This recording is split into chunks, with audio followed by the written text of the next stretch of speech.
The smell of roasted turkey and underlying tension filled the dining room of our family's Victorian mansion. Snow fell softly outside the tall windows, adding a deceptively peaceful backdrop to what I knew would be anything but a peaceful Christmas dinner. I'm Alexander Bennett, though my family insists on calling me Alex. Their way of diminishing everything about me, right down to my name. At 29, I'm the youngest of 3 children and the only one who chose to stay in the family home after graduating college. Not out of necessity, but strategy. A fact my brother Timothy was about to learn the hard way. The antique grandfather clock struck 6 as our housekeeper Maria brought in the last of the side dishes. She caught my eye briefly, a knowing look passing between us. She'd been here 30 years, long enough to see every family drama unfold, including what was about to happen tonight.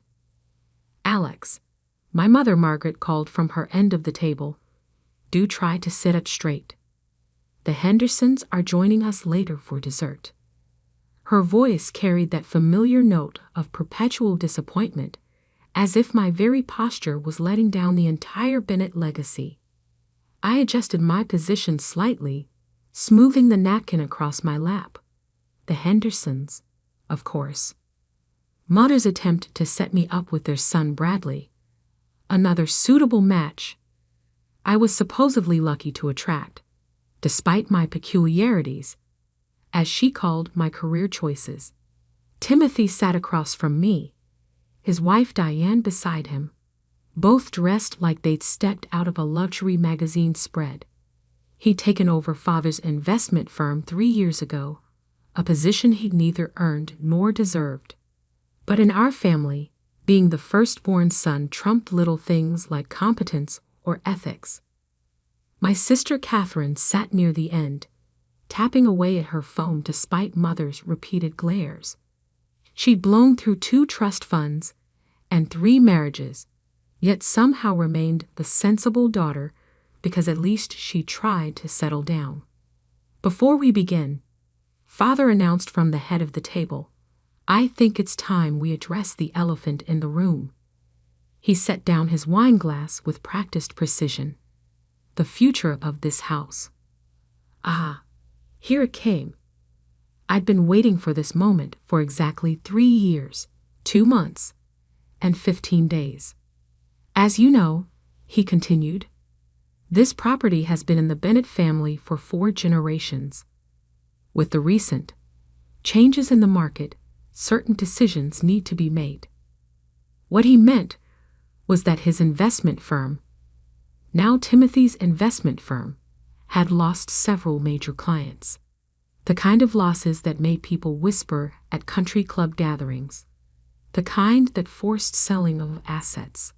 Timothy leaned forward, unable to contain his smirk. What Father's trying to say, Alex, is that it's time for you to find your own place. We're selling the house. I took a small sip of water, letting the moment stretch. Is that so?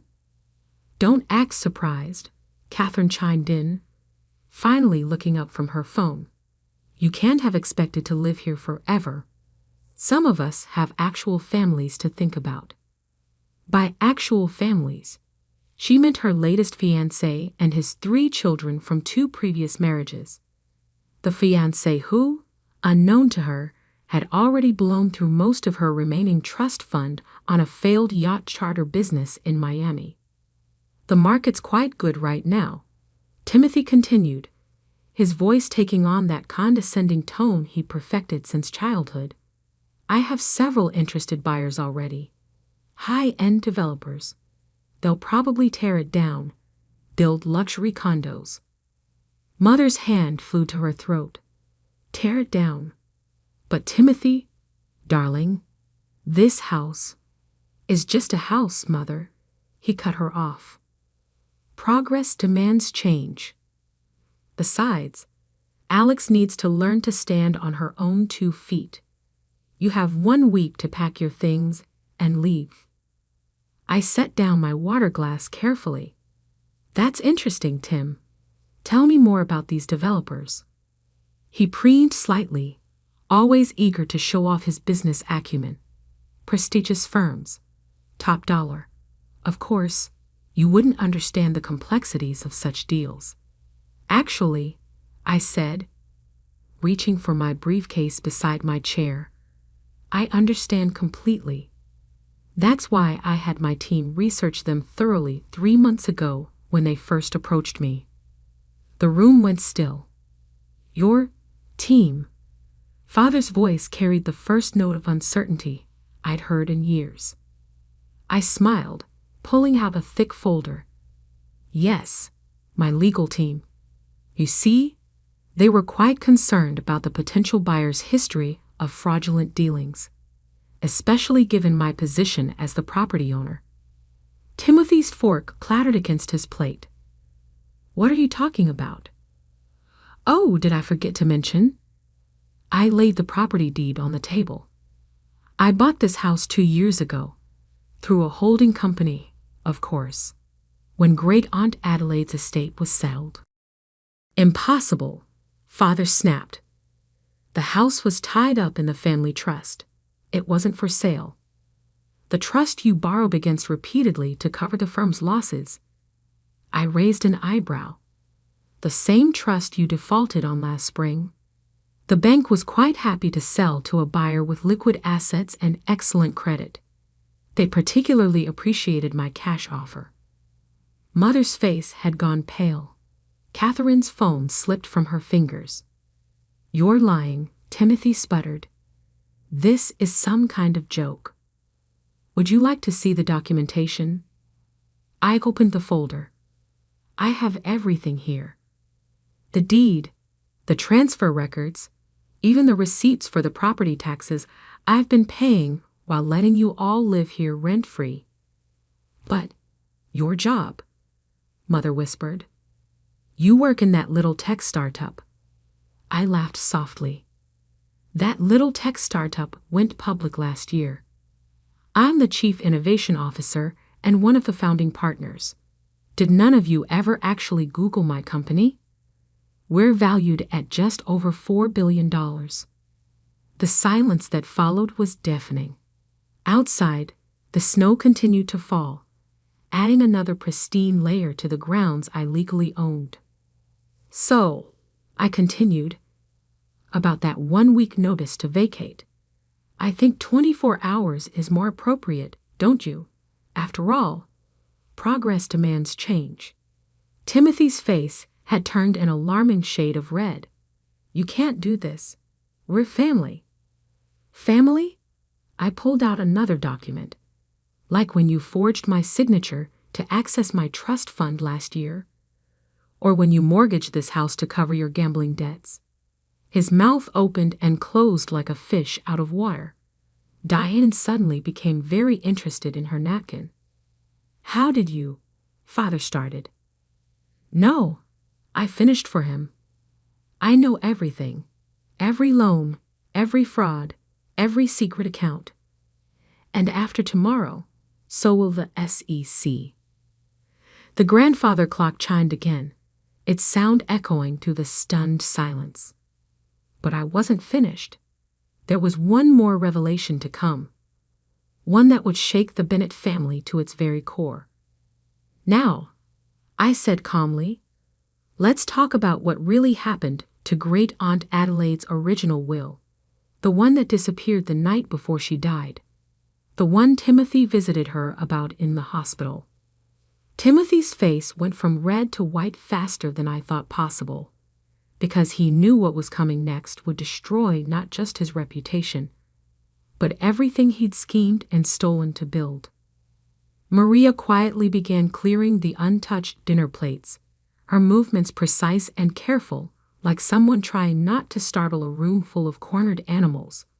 The turkey had gone cold, forgotten in the wake of my revelation. The night before Great Aunt Adelaide died, I continued, pulling out a USB drive. The hospital security cameras recorded something interesting. Would you like to see it, Timothy? Or should I just describe how you threatened our dying aunt to change her will? Stop. Timothy's voice cracked. His perfectly pressed collar suddenly seemed to be choking him. Why stop? Isn't this what family dinners are for? Sharing memories? I connected the drive to my tablet. The footage is quite clear. You entering her room at 11:42 p.m. The nurse's statement confirmed she heard you shouting. Something about deserving the inheritance more than your worthless sisters. Mother's hand trembled as she reached for her wine glass. Timothy, what is she talking about? Nothing, he snapped. She's making this up. Really? I turned the tablet screen toward them, because the video shows you leaving with documents at 12:37 a.m., and exactly 6 hours later, Aunt Adelaide was dead. The original will, mysteriously missing. The new one, hastily signed under suspicious circumstances, left everything to you. Catherine had gone very still. The inheritance, the money you loaned me for my divorce settlement, was stolen. I finished for her. All of it. From the estate, from my trust fund, from this house's equity. Timothy's been running a pyramid scheme for years, using family assets to cover his trading losses. Diane suddenly stood, her chair scraping against the hardwood floor. I need some air. Sit down, I said firmly. You helped him forge the documents. The SEC has your signatures too. She sank back down, color draining from her face. You've been investigating us. Father's voice carried more bewilderment than anger. Your own family? No, Father. I've been protecting myself. Ever since I found the original will in Timothy's office safe 3 years ago. Timothy's head snapped up. You broke into my office? Actually, your secretary let me in. Remember Linda? The one you fired for incompetence when she threatened to expose your affair with the investor's liaison? I smiled slightly. She's been working for my tech company ever since, keeping excellent records. The sound of Mother's wine glass shattering against the floor made everyone jump. Maria moved to clean it up, but I raised my hand, stopping her. Leave it, I said softly. In fact, Maria, why don't you take the rest of the evening off? With full pay, of course, and don't worry about your job. You'll still have one after they're gone. You can't just. Father started, but I cut him off. Can't just what? Protect loyal employees? Make business decisions about my own property? Don't worry, Father. Maria's contract is ironclad, unlike the documentation Timothy used to embezzle from the family firm. I opened another folder, spreading out bank statements and transaction records across the table like a grotesque Christmas dinner centerpiece. 14 shell companies, I narrated, pointing to highlighted sections. 23 fraudulent accounts. Over $12 million in misappropriated funds. Did you really think nobody would notice? I was protecting our legacy, Timothy shouted, mask finally cracking. The firm was failing. Father's investments were worthless. Timothy. Father's face had gone purple. What have you done? What you taught me to do, Timothy snarled. Appearances matter more than anything, right? Keep up the family name at any cost? Cost? I laughed softly. Let's talk about cost. The cost of sending me to boarding school at 12 because I was difficult. The cost of cutting off my college fund because I chose tech instead of finance. The cost of believing Timothy's lies about my mental instability when I tried to warn you about his schemes. I stood, walking to the window. Outside, the snow had begun falling harder, nature's curtain drawing across the estate I now controlled. But here's the real cost. I turned back to them. Tomorrow morning, the SEC will receive documentation of every fraudulent transaction. The FBI will get proof of Timothy's involvement in Great Aunt Adelaide's death. And the family firm will be revealed as the house of cards it's become. You'll destroy us, Mother whispered. No, Mother. You did that yourselves. I'm just turning on the lights. Catherine, who had been unusually quiet, finally spoke. What about me? My trust fund is gone, I confirmed. Timothy emptied it months ago, just like he did with mine, just like he's been doing with the firm's pension fund. By the way, your new fiancé? He knows. He's been helping Timothy hide the money offshore. Catherine's face crumpled. Another expensive engagement ring turned to dust. But I'm not completely heartless, I continued. I've arranged for a small stipend for you, Catherine. Enough to live modestly while you finally finish that degree you abandoned. And Mother, there's a comfortable condo waiting in Palm Beach. Your social circle won't be quite as grand, but you won't be destitute. And me? Timothy's voice was barely audible. I smiled, the same cold smile he'd given me countless times over the years. You get exactly what you deserve. A 6S8 cell with a lovely view of the exercise yard. Unless, of course, you'd like to make a deal. Hope flickered across his face. What kind of deal? Tell them the truth, I said simply. All of it. About Adelaide, about the firm, about every scheme and lie. Give them closure before you go away. Timothy looked around the table, at our shell-shocked parents, at his trembling wife, at Catherine's tears. For the first time in his life, he had no moves left to make. It started 6 years ago, he began, voice shaking, when Father made me CEO. But what he revealed next would shake our family's foundation even more than my previous revelations. Because Timothy's crimes went far beyond money. They struck at the very heart of what had torn our family apart decades ago. Timothy's confession spilled out like poison from an old wound, each word making our mother flinch, our father age, and Catherine's tears fall faster. The firm was already failing when Father made me CEO, he continued, staring at his hands. His investments in oil had tanked. The real estate venture in Dubai was a disaster. But we kept up appearances, using Adelaide's trust fund to cover the gaps. My sister's money, Father whispered. You stole from my sister? You taught me well, Father. Timothy's laugh was hollow. Remember when Alex was 12? When she found those irregularities in the family books? I remembered. It was the reason they'd sent me to boarding school. Difficult child, needs discipline, they'd said. In reality, I discovered their first round of financial fraud.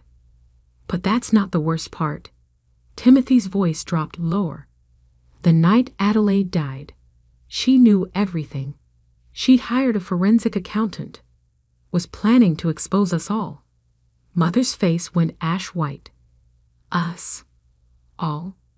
Tell them, Father. Timothy's eyes had taken on a strange, fevered gleam. Tell them who really started this. Who taught me how to create shell companies, hide assets, manipulate accounts? Father stood so abruptly his chair toppled backward. Be quiet. No. I cut in. Let him finish. Though I already know, I found your old records, Father. The ones hidden in the false bottom of your study drawer. Records going back 30 years. Catherine made a small broken sound. Daddy? It was for the family. Father's voice cracked. Everything I did was to maintain our position, our name, including sending me away. I asked quietly, including believing Timothy when he said I was unstable, turning the whole family against me when I tried to warn you about the firm's collapse. You were too smart, he whispered, too observant, just like Adelaide. The truth hung in the air like smoke, choking us all. So when she threatened to expose you, I continued, Timothy handled it, just like you taught him to handle problems. But he got sloppy, left evidence. I pulled out one final document, a hospital record showing elevated levels of potassium in Adelaide's last blood test. Levels that couldn't be explained by her condition. Did you know about this part, Father? Did you know your son graduated from fraud to murder? Mother ran from the room, the sound of her retching echoing from the hallway. Diane sat frozen, her expensive manicure digging half-moons into her palms. I didn't. Father stumbled back. Timothy, tell me you didn't. The family name? Timothy's voice was eerily calm now. Above all else, protect the family name. Your words, Father. Your lessons. I stood, gathering my documents. The police will be here in approximately 10 minutes. I called them before dinner. You're having us arrested? On Christmas? Catherine's voice rose hysterically. No, Catherine. I'm having Timothy and Father arrested. You and Mother have different consequences. I handed her an envelope. Your new apartment lease, first year paid, along with enrollment papers for the community college nearest your new home. Time to build a real life. She took the envelope with trembling hands. Why? Why help me? Because you were a victim too. Spoiled and enabled, yes, but not criminal. Not like them. The sound of sirens grew in the distance. Timothy made a move toward the door, but I pulled out my phone. The house is surrounded. My security team has been in place all evening. Security team? Diane finally spoke. Did you really think I'd confront financial fraudsters and a murderer without protection? I smiled slightly. I learned something from this family after all. Always have a backup plan. The front door opened and heavy footsteps filled the hallway. 2 police detectives entered the dining room, followed by FBI agents. Mr. Bennett, Mr. Timothy Bennett, the lead detective announced. You're under arrest for financial fraud, embezzlement, and in your case, Timothy, the suspected murder of Adelaide Bennett. As they read them their rights, Mother returned, leaning heavily against the doorframe. I walked to her, holding out another envelope. The condo in Palm Beach, I said softly. It's peaceful. Far from all of this. There's enough money in the account I've set up to live comfortably, if not extravagantly. Why? She whispered. After everything we did to you. Because hate takes too much energy. And I'd rather use mine building something new.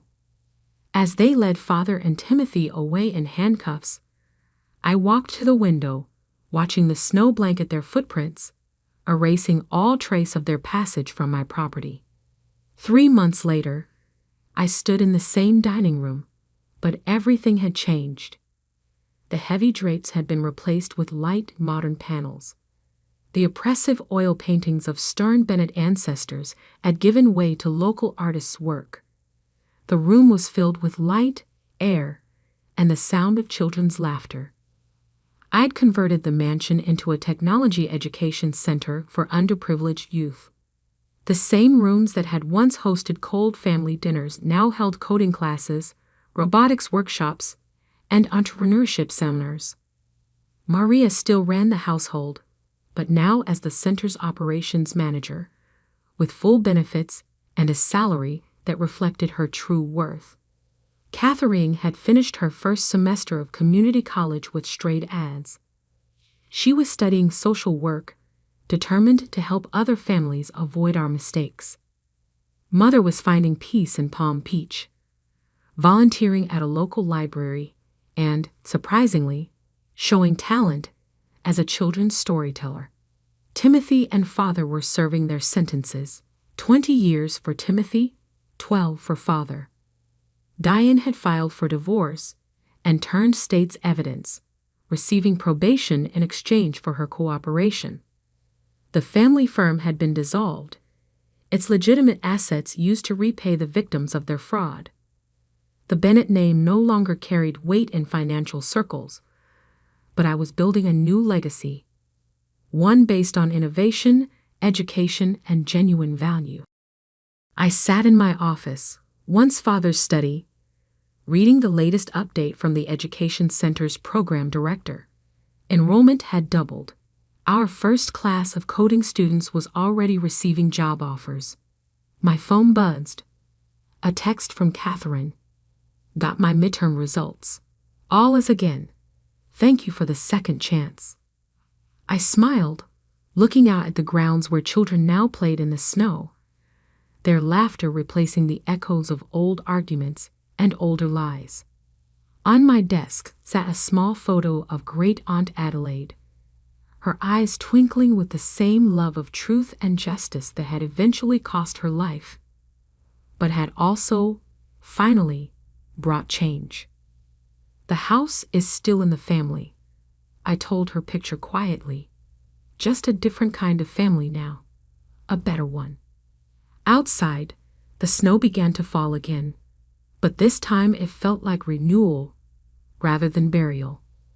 Sometimes I'd learned the best revenge isn't destroying what others built. It's building something better in its place. As evening fell, I walked the halls of what was now the Bennett Technology Education Center, listening to the happy chatter of the last students leaving for the day. In the dining room, a group of teenage girls was finishing a coding project, their laptops occupying the same space where that fateful Christmas dinner had shattered my family's illusions. One of them looked up. "Ms. Bennett, can you help us with this algorithm?" I sat down at the table, right where I'd sat 3 months ago, but this time surrounded by hope rather than hostility. "Of course," I said, smiling. "Let's build something amazing. Because that's what real power is. Not the ability to destroy, but the strength to create something new from the ashes of what was lost." And in that, I had finally found my true inheritance. Before heading to the board meeting, I made one crucial stop. The small coffee shop on Oak Street looked exactly as it had 15 years ago. Martha, my grandmother's best friend and former Bennett Industries head of accounting, sat at our usual corner table. "I wondered when you'd visit today," she smiled, pushing a cup of coffee toward me. At 78, her eyes were still sharp as ever. "It's time, isn't it?" I nodded, settling into the chair. "They never knew it was you who taught me how to read corporate financial statements when I was 16. Or that you helped me understand what they were really doing with the company." Martha had been the one who opened my eyes years ago, showing me how my father and Marcus manipulated numbers, hid losses, and played fast and loose with investor funds. She'd been forced into early retirement when she threatened to report their practices. "Your grandmother would be proud," Martha said softly. "She always said you were the one who truly understood the value of things." I touched the emerald pendant at my neck, my grandmother's last gift before she passed. They're about to learn exactly how much I understood. At precisely 1:55 p.m., I walked into Bennett Industries' main conference room. The tension was palpable. Board members sat rigid in their chairs, papers spread before them. My father stood at the head of the table, trying to project confidence. Marcus slouched in a corner, his usual smirk replaced by barely concealed panic. Mom sat near the door, her designer outfit slightly less perfect than usual. She probably spent the morning discovering just how many of her social connections depended on my anonymous donations. "Let's begin," I said clearly, taking a seat directly opposite my father. "This meeting was called," Dad started, but I cut him off. "This meeting was called because I triggered the shareholder rights clause requiring disclosure of significant ownership changes." I opened my laptop. Shall we look at the numbers? The projector hummed to life, displaying a complex web of shell companies, investment vehicles, and stock transfers. 3 years of careful acquisition, all leading to this moment. As of this morning, I continued, these entities collectively own 47% of Bennett Industries' voting shares. The room erupted in murmurs. Dad gripped the edge of the table. That's impossible, Marcus burst out. The family trust controls majority shares. Correction, I smiled. The family trust controlled majority shares until you used them as collateral for your failed Pacific Shores development project last year. A project that, coincidentally, was purchased at bankruptcy auction by one of my investment groups. Marcus went pale. How did you? No? Unlike you, I actually read the financial reports. All of them, including the ones you tried to bury. I turned to the board members. Would anyone like to see the real numbers from the last 3 years? The ones that don't appear in the official statements. This is blackmail, Dad snapped. No, this is business. I stood up slowly. You taught me that, remember? Everything's negotiable. Everything has a price. What do you want? A board member asked, his voice shaking slightly. Transparency, accountability, and I paused, looking directly at my father, a change in leadership. You can't seriously expect, Marcus started. Actually, I can. Because in addition to my shares, I also hold proxy voting rights for the Miller Group. I let that sink in. The Miller Group, our largest institutional investor, controlled another 15% of shares. Dad sank into his chair. Catherine Miller is a personal friend. Catherine Miller is a businesswoman who recognizes competence over nepotism. I clicked to the next slide. She's also aware of certain irregularities in the company's handling of her investments. Irregularities that I've documented extensively. The room fell silent. Years of mismanagement, hidden losses, and questionable deals, all meticulously recorded and ready to be exposed. Here's what's going to happen, I said calmly. The board will appoint an independent audit committee. Marcus will resign from all operational roles. And Dad? I met his eyes. You'll announce your retirement. Today. Or what? He challenged, but his voice lacked conviction. Or I call the SEC. I'm sure they'd be very interested in the real story behind Wilson Holdings' collapse, and the Thompson development deal, and about a dozen other transactions I've documented. Mom stood up suddenly. Alexandra, please. This is your family. Family? I turned to her. Was it family when you watched Dad crush every initiative I brought to the company? When you stayed silent as Marcus took credit for my work? When you threatened to disown me if I didn't give up my house? She flinched. I learned what family meant from Grandma, and from people like Martha Stevens. You remember her, don't you, Dad? The accountant you forced out because she wouldn't cook the books. Dad's face contorted. Martha? She's been helping you. She taught me to see what was really happening in this company, and now everyone else will see it too. I distributed folders to each board member. These contain my formal proposal for restructuring Bennett Industries. You'll find it addresses the company's actual financial position, not the one shown in public statements. The next 2 hours were a blur of legal discussions, votes, and resolutions. By the end, the transformation was complete. Dad announced his retirement for health reasons. Marcus was removed from all operational roles, and I became executive chairperson of the board with a mandate to reform the company's governance and operations. As the board members filed out, Dad remained seated, staring at the papers in front of him. "I never thought," he began, "that I could do this," I finished. "That's been the problem all along." "What happens now?" Marcus asked, his arrogance finally shattered. "Now, you'll retain your shares, but have no operational control. Dad will have a comfortable retirement, provided he stays out of company business. And Mom," I turned to her, "the foundation's funding is secure, but its board will be independently managed." "And the mansion?" she asked quietly. "Keep it. Consider it a reminder that sometimes the child you underestimate the most becomes the one you answer to."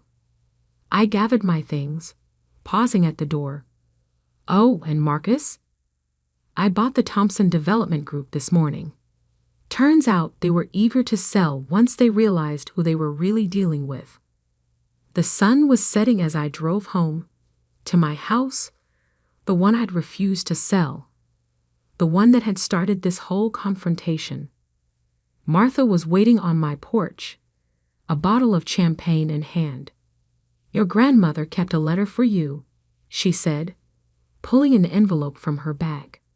"She asked me to give it to you when the time was right. I think today qualifies." The letter was short, written in my grandmother's elegant hand. "My dearest Alexandra, I've watched you grow into someone extraordinary, someone who sees beyond the surface of things. The emerald pendant I gave you isn't just jewelry, it's the key to a trust I established years ago, one your father knows nothing about. Martha will explain everything.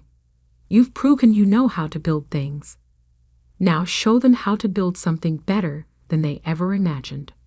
All my love, Grandma." I touched the pendant again, understanding finally dawning. Martha smiled. "Ready to hear about your grandmother's real legacy?" I nodded, opening my door to welcome her in, because sometimes the best revenge isn't about tearing things down. It's about building something new from the ashes of what they never valued. And as for that house they wanted me to sell, it was never about the property. It was about standing my ground, about refusing to be pushed aside one more time. The next morning, a single email went out to all Bennett Industries employees. Change isn't always comfortable, but it's often necessary. Together, we're going to build something extraordinary. And this time, everyone's voice will matter.